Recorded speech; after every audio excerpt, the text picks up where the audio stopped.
Hello, you're welcome to Convict TV. Kindly remember to subscribe to our YouTube channel, like, share, and comment.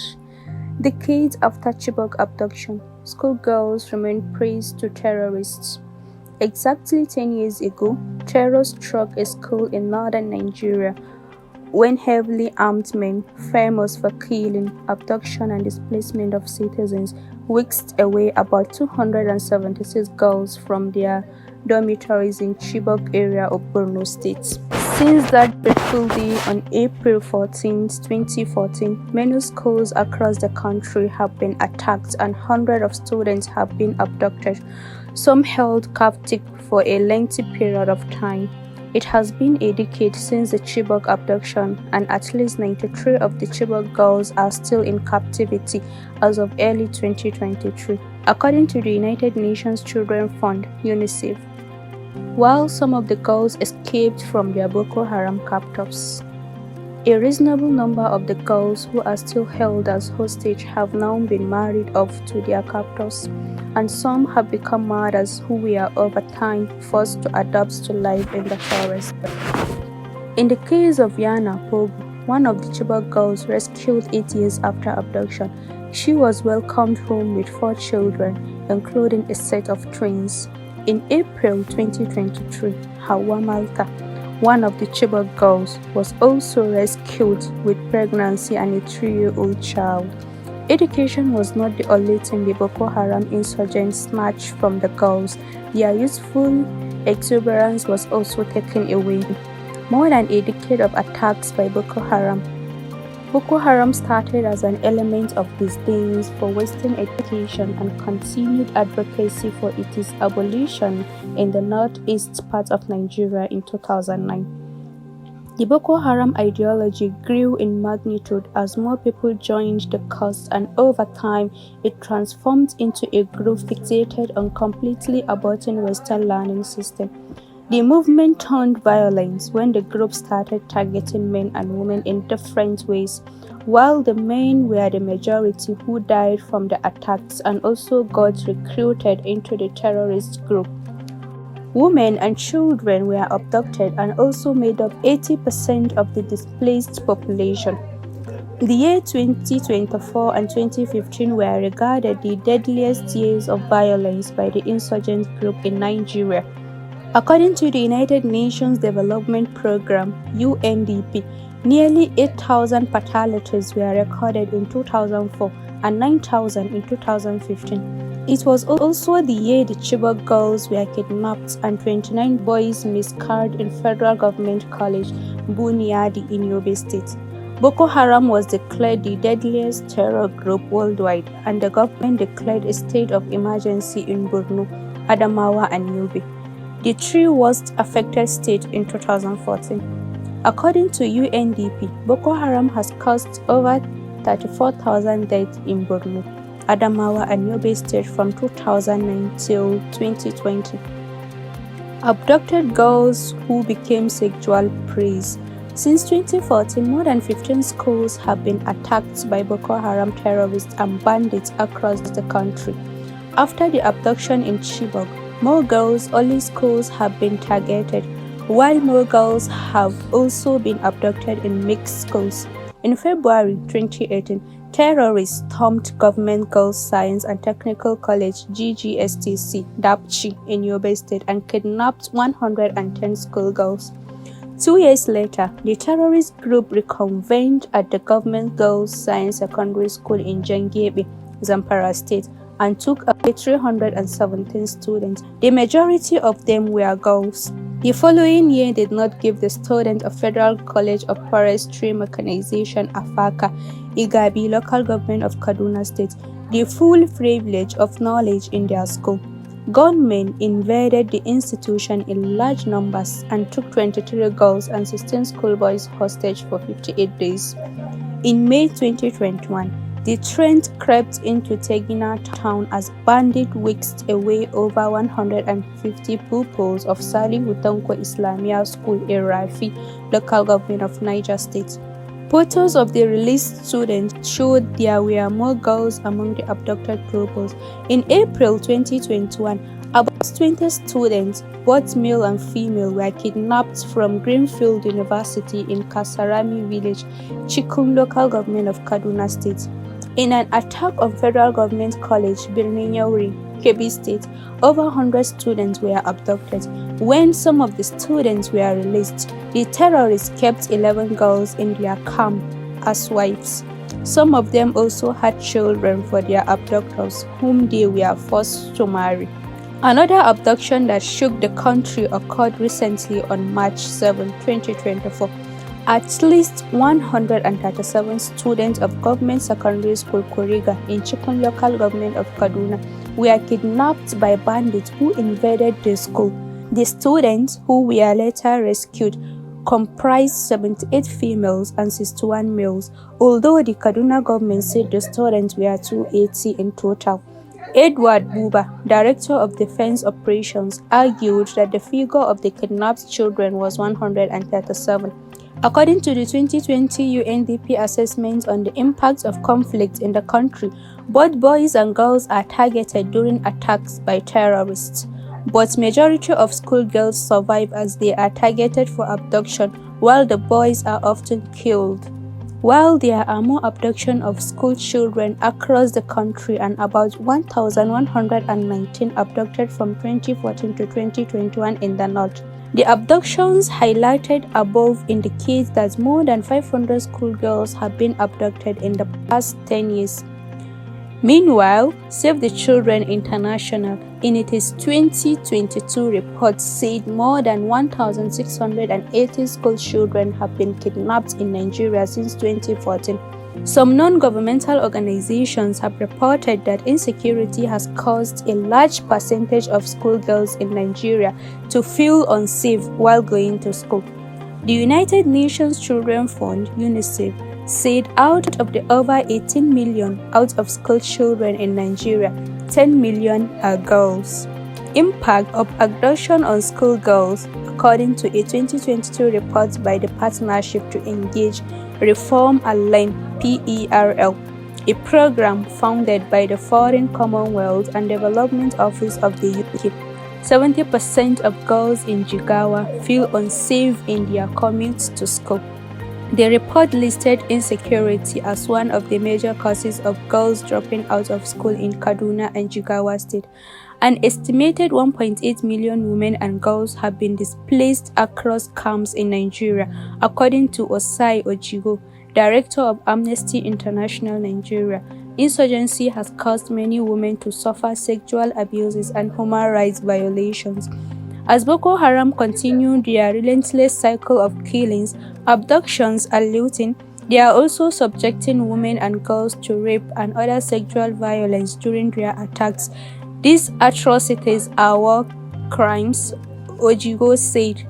According to statistics released by parents of the abducted schoolgirls, 271 students were kidnapped on that unfortunate day, but 57 girls escaped shortly in 2014. 103 were released through the intervention of the federal government, 20 others freed by the efforts of the state government, but 92 students are still in captivity. We have some posts and comments on X, formerly known as Twitter, and short interview from the Chibok girls' parents. Parents' life has lost meaning. Chibok girls' parents, with about 92 of the girls still in captivity. Outcry over the mass abduction is far from over, with the parents and family members insisting that they will keep the struggle alive despite their dwindling number, as dozens of them have died either due to depression or other illnesses believed to be trauma-induced. It was gathered that a total of 30 parents have died since the incident while awaiting the return of their daughters. The chairman of the Chibok Parent Association, Yakubu Nkenki, lamented that as many as over 92 girls are still missing 10 years later. During the interview, they appealed to President Bola Ahmed Tinubu and all relevant stakeholders to step up efforts to bring the remaining Chibok girls home, while urging the media to keep alive the campaign for their release. We want our daughters to return. We don't mind their condition, Whether they are married or they have children with their captors, we still love them and we want them back, he said. We don't have the power to do it ourselves. The only thing we can do is to appeal to the authorities to secure the release of our daughters who are still with Boko Haram, he said. A 50-year-old mother, Amina Nkenki, said life has no meaning for her anymore. Her daughter, Hawa Nkenki, was among those taken away 10 years ago. She said the incident has affected her physical and mental health. She said she had a special bond with her daughter, whom she had been raising alone since the death of her father before she was taken away. What can I do? I am in pains. My worries will not go away until I see her. My sight is diminishing due to crying and lack of sleep. Her father died when she was an infant. I am the only parent she knows. I raised her alone, only for her to be taken away when she was 19 years old, she said. Amina said although the release of more than 100 girls gave her hope, it also increased her worries. She called on President Bola Ahmed Tinubu to come to her aid. I am calling on the president to help return my daughter and the other girls. I want my daughter back and I have no one else to help me, she added. Another parent, Mary Shetima, 52, said she has been having constant headache while her husband became disabled from stroke as their hearts ache following the calamity that befell their daughter. Margaret Shetima, she urged people of conscience from all over the globe to pray for the safe return of the abducted children and all other people in captivity. Another mother, Ladi Lawan, said she is being tormented by the absence of their children, but that she is hopeful that the government will rescue them. For me and other young parents, we have the strength to withstand the pain, unlike the aged parent, as it is known some of them have been weighed down by heart-related illness and cannot even walk to toilet. We are appealing to the government to secure the release of our daughters so that we can reunite with them. As mothers, we always lock ourselves in our rooms and cry out our hearts. The weaker ones among us are dying of hypertension and other heart-related diseases, she said. Lawan noted that when her daughter, Aisha, was abducted by the insurgent, she was 16 years old but will now be a young woman of 26 years. And in all these years, I haven't seen her picture or heard her voice. Before Aisha was abducted by the terrorists, she was the one taking care of all the household chores and cooking the meals. I am in intense pain. In fact, I am hypertensive now, she said. Ike Kimuta is an uncle to 2 girls who are still in captivity. He said he is the most affected by the over-decade-long Boko Haram insurgency in Borno State. 2 daughters of my brother were abducted. They are my nieces, and I share the same pain as their parent because I was their guardian. It is unfortunate that after 10 years, the nation I love so much cannot rescue our children, including the daughters of my elder brother. You can imagine the state of mind of those of us who are yet to see our daughters and relatives, he added. Asked about his thoughts on their status, he said, I don't know if they are alive or not. It is government that is supposed to answer that questions because some of the girls rescued revealed that a couple of them were killed either through military raid or birth complications. What we need now is for the government to help us verify through the rescued girls whether they are dead or alive so that we can have closure. Government should give us closure on this. We cannot continue to live in perpetual pain. I believe that agitation will reduce if parents know the fate of their daughters, he said. Another victim's father, Yakubu Kabo, said the incident destabilized him and his business. Kabo, who gave his daughter's name as Dorcas, said some of the girls rescued from the Boko Haram enclaves confirmed that his daughter is still alive. Some of them said it was Dorcas who helped them to escape. She led them to a road where soldiers saw and rescued them, he said.